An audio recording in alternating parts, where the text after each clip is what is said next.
할렐루야. 아멘. 아멘. 지난주 한 주간 잘 지내셨습니까? 아멘. 네, 하나님의 은혜에 감사하며 우리 박수 한번 올려드리겠습니다. 하나님 감사합니다.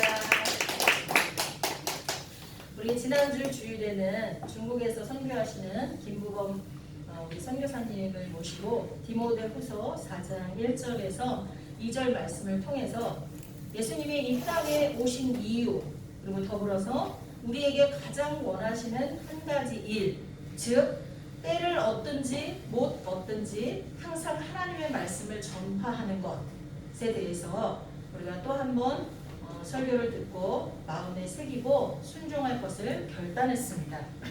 마침 사무연회 때도 우리가 올해는 상황을 핑계대지 말고 전도합시다 했더니 여러분들이 지혜를 내주셨어요. 그래서 마스크 전도, 그러니까 제가 가격을 알아보고 어디에다가 주문을 하면 되겠다라고 이제 결정을 내렸습니다. 설이 지나고 나서 우리가 계획한 대로 한 달에 한두 번씩 부천역에 나가서 전도도 하고, 그리고 또 개인적으로 나눠드려서 이제 지인들에게 전도하는 방향으로 그렇게 하도록 하겠습니다. 전도는 호흡과 같이 우리가 멈춰서는 안 되는 줄 믿습니다. 기도만 호흡이 아니라 전도도 우리에게 주신 사명, 때를 얻든지 못 얻든지 항상 해야 될 것입니다. 모두 올해는 그것에 충성된 저희들이 되어야 되겠습니다. 그러기에 앞서서 우리가 준비해야 될 게 있습니다. 무턱대고 그냥 나가면 우리는 사단에게 집니다. 군인이 아무 무장도 하지 않고 아무 무기도 들지 않고 전쟁터에 나가면 이기겠습니까? 아니죠. 우리는 말씀으로 무장해야 되고 또 기도로 성령 충만해야 될 줄 믿습니다. 오늘 본문은 예수님이 이 땅에 오신 이유, 그리고 이 땅에 오셔서 행하신 일, 나아가서 예수님을 영접한 그의 제자들인 우리가 마땅히 해야 할 일과 그 일을 하기 전에 우리가 준비해야 할 것에 대해서 정확히 알게 해주는 본문이라고 볼 수가 있습니다. 예수님은 공생애를 시작하시기 전에 제일 먼저 뭐를 하셨죠? 그렇죠. 요한에게 세례를 받으셨습니다. 근데 예수님이 세례를 받으실 이유가 있었던가요? 없으세요. 세례는 누가 받는 거예요? 죄인들이 받는 거예요. 죄인들이 내가 진짜 죄인이구나. 그런데 이 죄로 지옥 갈 수밖에 없는데 이 죄를 예수 그리스도께서 십자가에서 돌아가심으로, 우리 죄를 다 끌어안고 돌아가심으로 이 죄 문제를 해결해 줬구나 라는 것을 깨달은 사람이 물로 세례를 받고 용서함을 받는 게 세례예요. 근데 예수님은 처음부터 죄가 없으신 분이죠. 그래서 세례를 받으실 이유가 없었지만 여러 가지 의미에서 주님이 세례를 받으신 거예요. 우리에게 모범이 되시고 모든 죄인은 이렇게 세례를 받아라 라는 그런 의미도 있고, 그 다음에 예수님은 죄가 없으시지만 우리들의 죄를 다 어떻게 해요? 다 끌어안고, 다 안고, 인류의 모든 죄악을 끌어안고 십자가에서 죽으실 거잖아요. 예수님 세례를 받으셨어요. 근데 예수님의 세례를 받으실 때 어떻게 됐죠? 성령이 비둘기같이 임했어요. 그래서 예수님은 성령 세례도 같이 받으신 거죠. 그리고 나서 성령에 이끌려서 광야로 나가 40일 금식 기도를 하시고 직후에 마귀에게 시험을 받았지만 그것도 말씀으로 승리하십니다. 그리고 난 뒤에 갈릴리로 돌아왔어요. 갈릴리로 돌아와서 많은 회당을 다니면서 하나님의 말씀을 가르치셨다라고 기록되어 있습니다. 그러다가 예수님이 자라나신 나사렛에서 안식일, 지금으로 말하면 주일을 지키려고 회당에 들어가십니다. 지금 우리들로 말하면 교회에 이제 주일날 간 거죠. 거기서 그 당시에 예배드리는 형태에 맞게 예수님이 나가셔서 성경을 딱 펴시고 읽으시고 해석해 주시는 거예요. 근데 그 본문이 뭐냐? 바로 이사야서에 예언되어 있는 누구에 대해서? 예수 그리스도 본인 자신에 대해 예언되어 있던 구절을 펴가지고 읽으시고 이게 당신이다, 자기다, 나에 대한 예언이다 라는 걸 가르쳐 주시는 거예요. 그래서 오늘에 있는 본문과 이사야서에 있는 본문이 같습니다. 내용이. 아까 읽었지만 제가 다시 한번 읽어드리면 오늘 누가복음 4장 16절에서 19절은 요거를 읽어드릴 때 여러분은 예수님이 이 땅에 오신 이유를 다시 한번 마음에 새기시기 바랍니다. 그리고 예수님이 이 땅에 오셔서 하신 일들 또한 그 이유, 목적에 맞는 일을 행하셨음을 마음에 새겨 놓으시기 바랍니다.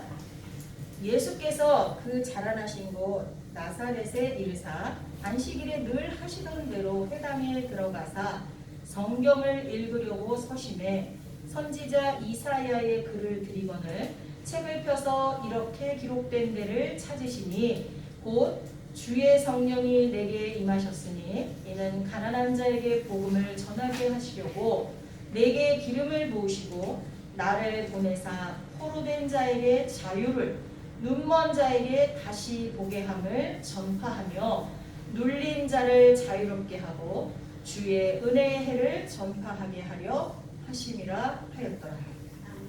자, 예수님이 이 땅에 오신 이유가 뭘까요? 구원을 얻게 하시려고 오셨습니다. 근데 그 구원은 우리에게 영원한 생명을 주시는 거예요. 인간은 태어나면 몇 번 죽습니까? 한 번 죽잖아요. 그래서 죽어서 육신은 썩어지지만 우리의 영혼은 어떻게 돼요? 하나님 나라로 가죠. 그리고 예수님이 다시 오실 때 썩어진 우리 육체도 어떻게 돼요? 다시 다 부활해서 하나님과 영원히 살게 되잖아요. 그거를 우리에게 주신 거예요. 근데 그뿐만이 아니라 주님은 이 땅에서 우리가 하나님이 다스리는 천국의 삶을 살 수 있도록 그것도 우리에게 주신 거예요. 아멘. 자, 만약에 죽어서 가는 천국만 우리에게 주시려고 왔다면 많은 실용주의자들은 이렇게 말할 거예요.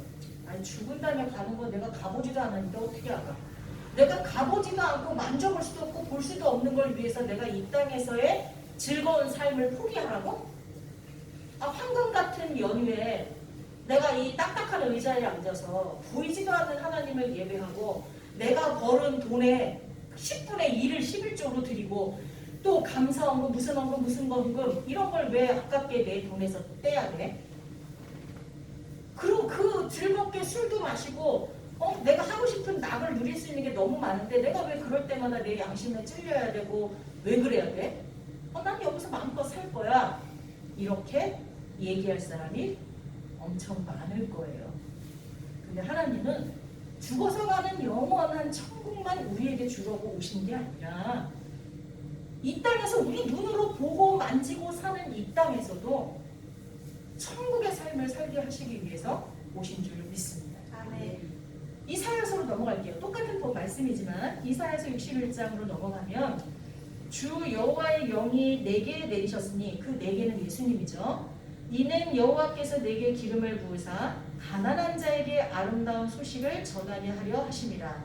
나를 보내사 마음이 상한 자를 고치며 포로된 자에게 자유를 갇힌 자에게 노임을 선포하고 여호와의 은혜의 해와 우리 하나님의 보복의 날을 선포하며 모든 슬픈 자를 위로하되. 여러분 보세요. 이 땅에 살면서 가장 고통받는 게 뭘까요? 여러분이 지금까지 살아오면서 사람들이 가지고 있는 수많은 고통들의 내용이 뭘까요? 일단 질병. 그쵸? 질병 때문에 사람들이 고통받잖아요. 병원에 가봐요. 너무나 많은 환자들이 있어요. 그 다음에 고통받는 이유가 뭘까요? 가난 때문에 고통받아요. 우리는 먹을 게 없어서 못 먹는 때는 아니에요. 우리나라는. 근데 아직도 지구의 절반 정도는 먹을 게 없어서 못 먹어요. 아이들이 못 먹어가지고요. 배만 뻘뚝 불러오고요. 뼈만 앙상하게 남아서 이 아이들을 도와줍시다 라는 방송이 TV에 많이 나오잖아요. 그리고 식수. 먹을 물이 없어서요. 우리는 막 수돗물 막 줄줄줄줄, 우리 사실 물 부족 국가예요. 근데 수돗물 막 줄줄줄줄 흘러 내보내잖아요. 근데 실제로 꾸정물을 먹는 사람들이 이 지구상에 너무 많아요. 가난 때문에도 고통받아요. 그 다음 또 마음상한. 네? 마음상한. 마음상한. 여기 다 나와요. 마음이 왜 상해요? 관계 속에서. 어떤 사람들은요, 내가 못 먹는 건 참을 수 있는데 내가 저 사람 때문에 못 참겠어. 사람과의 관계라든가 뭐 자연과의 관계, 자연과 인간이 조화롭지 못해서 자연에게서 오는 많은 재해들, 이런 것들로 인해서 우리가 괴로움을 당하고 있습니다. 근데 주님은요, 그것을 해결해 주러 왔대요.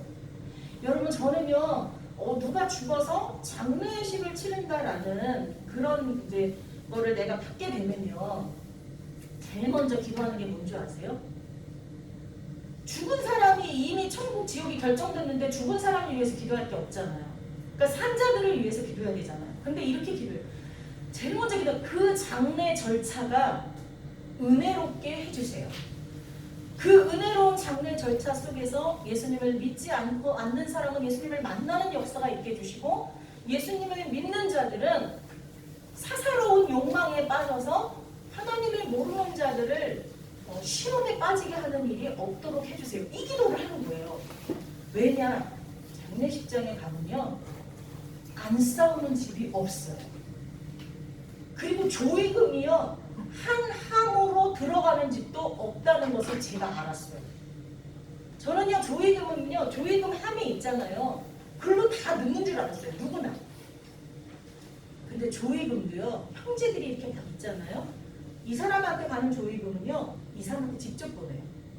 이 사람한테 가는 조의금은요, 이 사람한테 직접 보내요. 돌아가신 분이 있고 자식들이 있으면. 여러분, 돈 문제 때문에요, 장례식장에서 싸우는 사람 엄청 많습니다. 그런 가족들. 사람들이요, 마음이 상하고 눌리는 게 뭐 때문에 눌리는 줄 알아요? 욕망, 욕심이 사람들을 사로잡아서 꽉 묶어버리는 거예요. 악한 영이 우리를 꽉 묶는 거예요. 그래서 눈이 뒤집히면 오직 그거밖에 안 보이는 거예요. 질병도 마찬가지예요. 모든 고난을 통해 하나님이 우리에게 복 주시는 건 맞아요. 잘 이기고 승리하며 고난 가운데도 감사하며, 그건 나에게 복이 되고 성장하는 축복의 통로가 돼요. 그러나 고난 자체, 고통 자체는 우리를 억압하는 거예요. 자유함을 빼앗아가는 거예요. 모든 고통은. 그런데 주님이 이 땅에서 그것을 해결하신다. 원래 하나님이 다스리는 나라는 어린아이가 독사물에 손을 넣어도 되는 안전과 평강이 있는 줄 믿습니다. 원래 하나님이 다스리는 나라는 그런 나라예요. 근데 그 나라가 이 땅에 임하지 못하는 이유가 뭐예요? 우리들의 죄, 끝없는 욕망과 욕심, 그것으로 인한 두려움, 공포, 이런 것들이 우리를 얽매는 거예요. 근데 주님은 오늘 그것을 해결해 주신대요. 가난한 자에게 복음을 주신대요. 복음이 뭐예요? 우리에게 영생을 주시고 하나님이 다스려서 평안과 평강을 허락한다는 게 복음이잖아요. 예수님이 내 죄를 해결해 주셨다는 게 복음이잖아요. 예수님이 나를 끝까지 사랑하신다는 게 복음이잖아요. 그것을 가난한 자, 소망을 잃어버린 가난한 자들에게 주신다. 포로된 자, 가난과 욕망과 미움과 온갖 더러운 감정들, 그리고 우리에게 찾아오는 질병과 고통과 마음 상함과 이런 것으로부터 우리를 자유케 해주신다. 또한 눈먼 자에게 다시 보게 하면, 우리가 눈이 멀었어요. 그래서 영적인 세계를 못 봐. 그냥 당장 코앞에 벌어지는 일만 우리는 볼 수 있어요. 그런 맹인된 우리를 어떻게 하세요? 눈을 활짝 뜨게 해서 저 멀리까지 보도록. 우리의 시력과 독수리의 시력은 한 6배 정도 차이 난다고 그러잖아요. 근데 그 시력을 넘어서 영적인 세계까지 볼 수 있는 시력으로 우리를 회복해 주신다. 그게 주님이 이 땅에 오신 이유고 이 땅에 오셔서 실제로 한 일입니다. 아멘이십니까? 그런데 지난주에도 그렇지만 이번 주에도 우리에게도 어떻게 해요? 그것을 하게 하신다는 거예요. 근데 주님이 뭐라고 말씀하셨냐면, 내가 한 것보다 너희는 어떻게 한대요? 더 큰 일을 할 거예요. 더 큰 일. 왜냐하면 예수님은요, 육체를 입고 오셨던 예수님은 한정된 지역에서만 복음을 전했어요. 그렇죠? 그런데 예수님이 우리를 위해서 십자가에 돌아가셨다가 부활하시고 하나님 보좌 우편에 올라가신 뒤에 우리에게 보내신 성령님을 우리가 힘입고, 지금 이 과학이 발달한 이 세대에서 우리는 주님이 하신 그 사역보다 몇십 배는 더 확장된 사역을 할 수 있게 된 줄 믿습니다. 우리는 그냥 온라인으로도 복음을 전하고 가르칠 수 있어요. 비행기 타고 지금은 코로나 때문에 좀 힘들지만요. 비행기 타고 전 세계로 나가서도 복음을 전할 수 있어요. 복음을 전할 수 있는 그 통로가 예수님 때하고는 비교도 안 될 만큼 너무나 많이 열려있는 줄 믿습니다. 그래서 주님은 내가 한 것보다 너희들이 더 큰 것을 하겠다고 말씀하셨어요. 더 큰 게 내용의 질의 면에서 더 큰 게 아니라 똑같이 복음 전하는 일이에요. 영혼 살리는 일이에요. 근데 더 많이 확장되게 할 수 있다는 것을 우리에게 알려주신 줄 믿습니다. 근데 오늘의 말씀의 포인트는 뭐냐면 그렇게 하기 위해서 우리가 먼저 준비해야 될 게 뭐냐는 거예요. 우리는 예수님에게서 그것을 배우는데요. 예수님이 그 일을 행하시기 전에 준비한 게 뭘까요? 예, 여기 내용에 보면 18절에 누가복음 4장 18절에 주의 성령이 내게 임하셨으니 이사야서에서도 뭐예요? 주의 성령이 내게 임하셨습니다. 예수님은 하나님이신데도요 혼자 일하지 않으셨어요. 예수님은 뭐라고 말씀하셨냐면 아버지가 일하시니 나도 일하신다. 아버지가 지금까지 일하시니 나도 똑같이 일한다. 이렇게 말씀하시고 그냥 혼자 일한 게 아니라 주의 성령이 내게 임하셨으니 내가 그 성령으로 인해서 일한다 말씀하시죠. 예수님은요 성부, 성자, 성령 같이 일하셨어요. 예수님도 그렇게 같이 일하실 때 역사가 드러났는데 우리가 나 혼자 무슨 일을 한다면 할 수 있겠습니까? 이럴 땐 절대라고 써도 되겠죠? 절대 못해요. 그래서 우리는 어떻게 해야 되냐? 성령을 충만히 받고 그리고 나가서 어떻게 해야 돼요? 전도해야 돼요. 그럼 우리는 그냥 말씀을 전하기만 하지만 하나님께서 그 영혼을 어떻게 하세요? 휘저으세요. 태풍이 불어야 바다가 건강해지잖아요. 우리 인간에게는 너무나 무서운 태풍이지만 그 태풍이 안 불면 이 해일 이게 안 일어나면 어떻게 돼요? 바다가 섞여서 깨끗이 정화돼야 되는데 그게 안 되잖아요. 그렇죠? 아멘? 하나님이 그들의 마음속에 가셔서 태풍을 일으키시는 거예요. 그 일은 우리가 못하죠. 우리는 전하기만 해야 돼요. 근데 그것도 우리가 멀뚱멀뚱 가서 전하면 전하는 내가 먼저 실족해.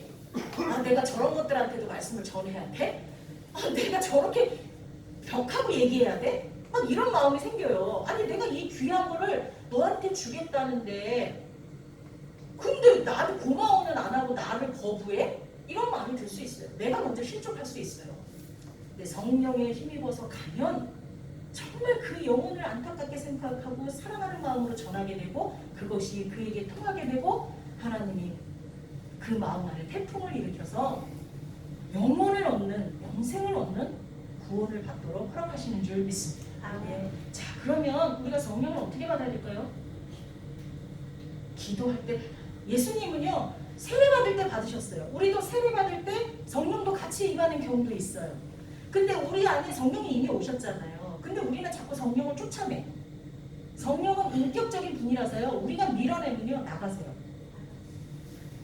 그렇다고 멀리 떠나지는 않으세요. 항상 우리를 지켜보시고 항상 두드리시죠 우리 마음을. 근데 악한 영은 내가 들어오라고 하지 않아도 우리 안에 들어와요. 틈만 있으면 들어와요. 우리가 누군가를 막 미워할 때 우리가 막 혈기 부릴 때 우리가 막 거짓말할 때 그 틈을 타고 악한 영은 우리 안에 들어와요. 근데 주님은 신사세요. 너무나 선하신 분이세요. 그래서 항상 우리의 마음을 노크하세요. 우리가 활짝 열어드릴 때 우리 안에 오셔서 우리와 함께 일하세요. 그래서 성령님은요 구하라고 말씀하세요.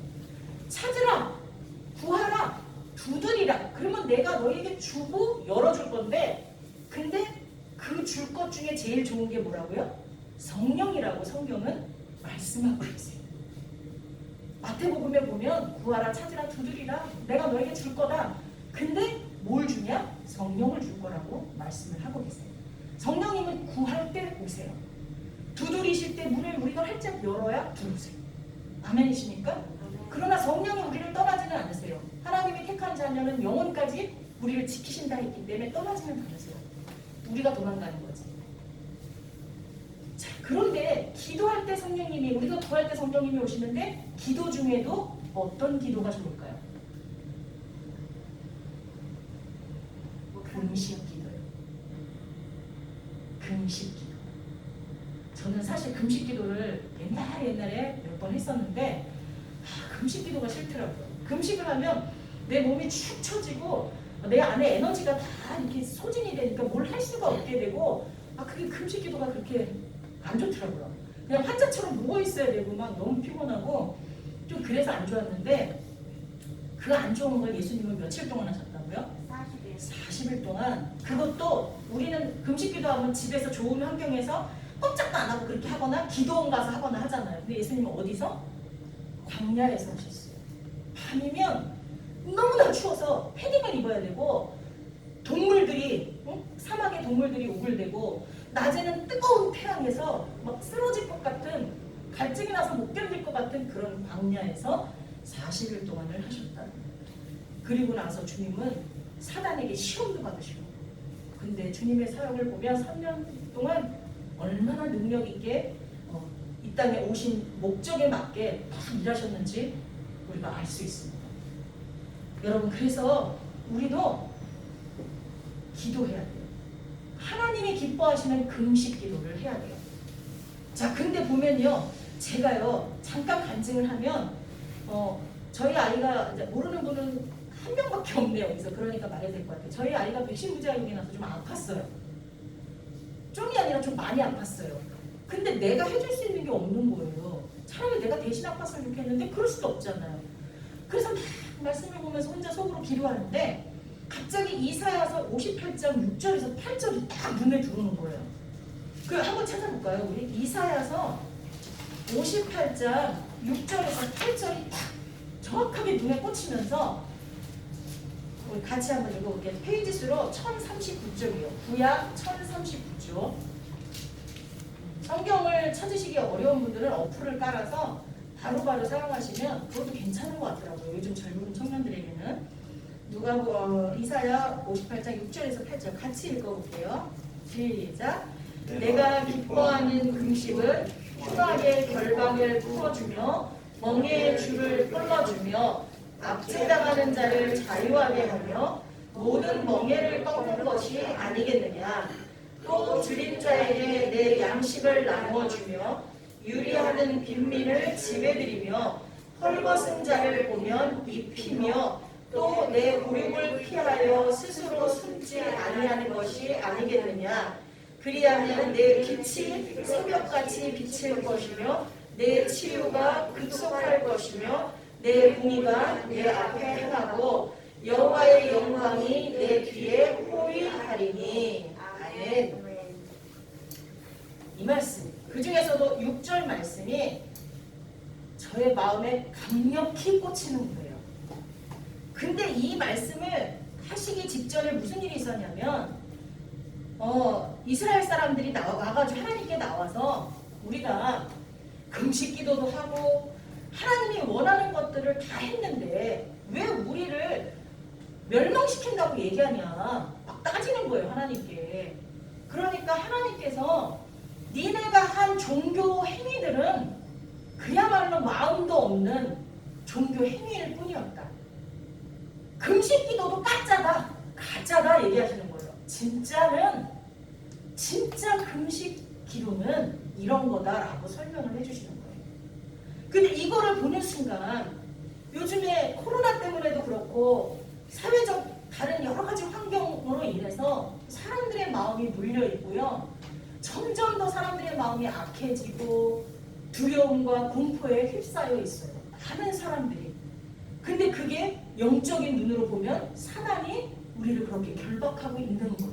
각 신령마다. 요즘에 만나는 일마다 얘기를 하는 거예요. 이게 백신을 맞자니 맞아도 무섭고 백신을 안 맞자니 안 맞으면 활동이 어렵고 이게 도대체 뭐가 맞는 건지 모르겠어요 라는 말을 제 주변에 79명 이상이 그 말을 다 해요. 맞는 것도 무섭고 안 맞는 것도 힘들고 참 이거 어떻게 할까. 그래서 그 맞는 사람들은 주변에 그나마 부작용이 없는 사람들은 조금 맞는 쪽을 택하고 안 맞는 사람은 주변의 가족들이나 지인들 중에 부작용이 있으면 끝까지 안 맞으려고 버티고 뭐 여러 가지 이유들이 있어서 괴로워하고 있어요. 다 사람들 마음 안에 알게 모르게 두려움과 공포들이 있어요. 분노와 억울함과 짜증들이 다 있어요. 이런 것들을 그리스도인이 해결해 줘야겠구나. 우리가 해결해 줘야겠구나. 왜냐하면 지금 여기에 나온 본문의 내용이 좀 전에 읽었던 누가복음 이사야에 읽은 예수님이 행하신 일들이잖아요. 똑같지 않습니까? 예수님이 이 땅에 행하시려고 오신 이유이고 실제로 오셔서 하신 일이잖아요.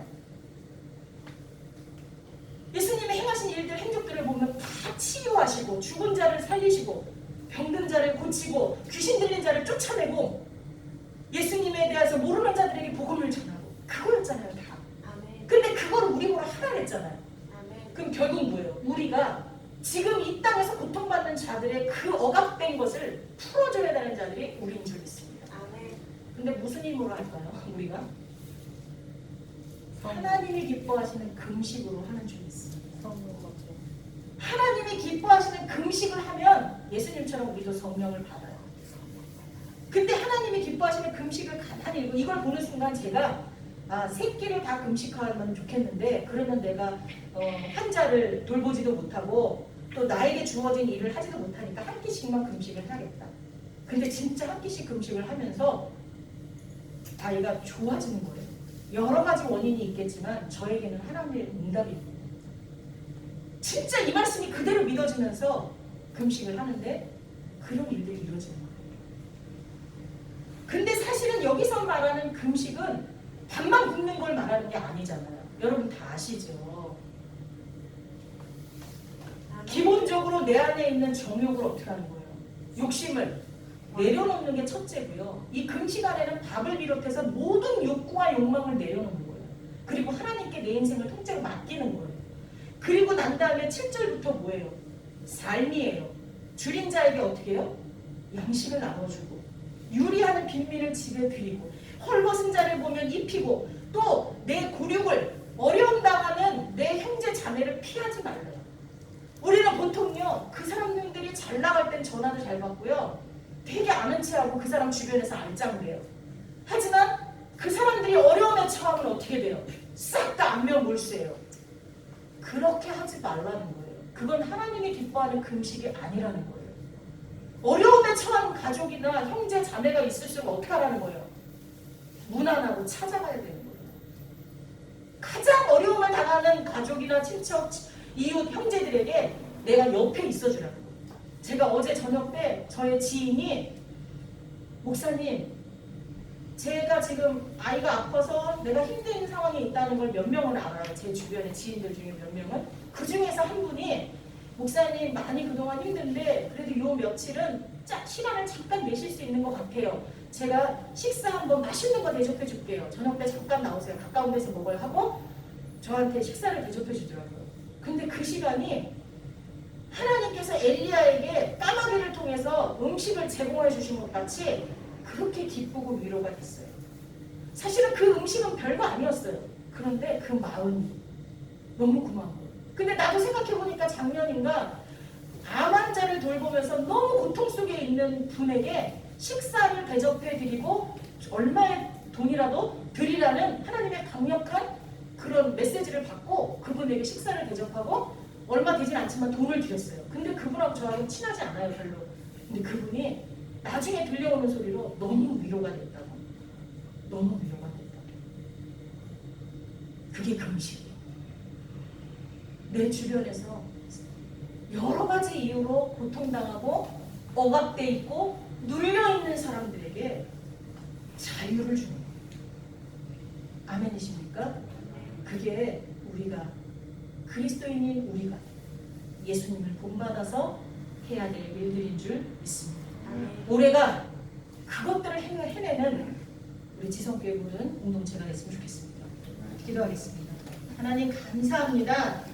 지난주에 이어서 오늘의 말씀까지 하나님 저희가 정말 영혼을 사랑하고 영혼을 살리고 하나님이 다스리는 나라에서 평안을 누리며 살아갈 수 있도록 하시기 위해 이 땅에 오신 예수님 또 그 일을 이 땅에서 행하신 예수님, 그리고 그 일을 이제는 우리가 하라고 명령하시는 예수님의 말씀을 들었습니다. 하나님, 그 일에 충성된 저희들이 되게 하여 주옵소서. 기도하여서 성령 충만함 받고 그 능력으로 세상에 나가 복음을 전하고 많은 죄악과 고통에 얽매여 있는 자들에게 자유를 선사할 수 있는 저희 모두가 될 수 있도록 은혜 내려 주옵소서. 아멘. 예수님의 이름으로 기도하옵나이다. 아멘.